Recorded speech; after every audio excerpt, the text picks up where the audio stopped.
कमवला नाही।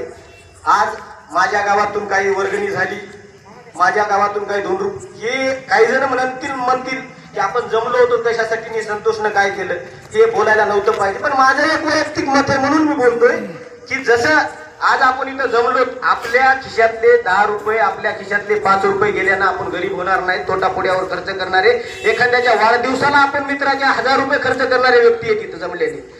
सर्वांच्या गावातून गेल्यावरती गावातल्या प्रतिष्ठित नागरिकांनी एक विचार करावा की महाराजांना आपल्या गावातून काय मदत होईल, या गोष्टीचा विचार करून सगळ्यांनी एकत्र येऊन आपापल्या गावातून 5000 होतील, 2000 होतील, 4000 होतील, ही सुद्धा रक्कम कुठेही प्रसारित नाही करता महाराजाला जी अंधारात मदत होईल ती मदत करायची। आपल्याला व्हॉट्सअप फेसबुकला दाखवायचं नाही की आम्ही महाराजांसाठी काय केलंय, आपल्याला ओरिजिनल करायचंय आणि ओरिजिनल करणाऱ्याला दाखवायची गरज नसती, ती नेत्याला असते। आपल्याला आहे का गरज दाखवायची? आपल्याला कुठे जिल्हा परिषद पंचायत समिती आमदार केला राहायची नाही, आपला महाराज होता, त्याच्या कुटुंबासोबत आजही आपण सोबत आहे आणि अर्ध्या रात्री हीच मला एवढं बोलायचंय।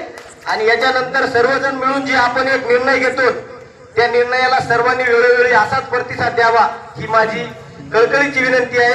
एवढं बोलून मी माझं संपवतो आणि महाराजांना भावपूर्ण श्रद्धांजली वाहतो।